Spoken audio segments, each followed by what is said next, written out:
Hi friends, ഇനി മുട്ട ബജി എളുപ്പം. അതിനേക്ക് ആവശ്യമായ ഗോതമ്പ് പൊടി, അരിപ്പൊടി, കുറച്ച് റവ, കുറച്ച് ഉപ്പ്, 2 സ്പൂൺ മുളക് പൊടി, കുറച്ച് കായപ്പൊടി, ഇവയെല്ലാം കൂടെ മിക്സ് ചെയ്ത് ചേർത്തതിന് ശേഷം ആവശ്യത്തിന് വെള്ളം ഒഴിച്ച് അതിനെ നമുക്കൊന്ന് ലൂസാക്കി എടുക്കാം. തീരെ ലൂസാകണ്ട,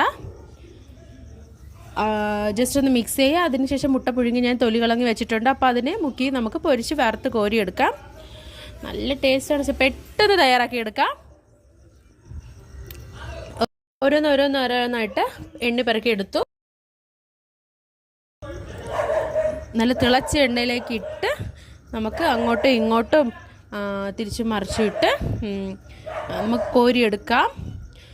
പിള്ളേർ സ്കൂളിൽ നിന്ന് വരുന്ന സമയത്ത് നമുക്ക് ആക്കി പെട്ടെന്ന് തയ്യാറാക്കാം. സ്കൂൾ വിട്ട് വന്ന ഉടനെ തന്നെ ചൂടോടുകൂടി എല്ലാവരും ട്രൈ ചെയ്ത് നോക്കണം. അഭിപ്രായം പറയണം, സബ്സ്ക്രൈബ് ചെയ്യണം.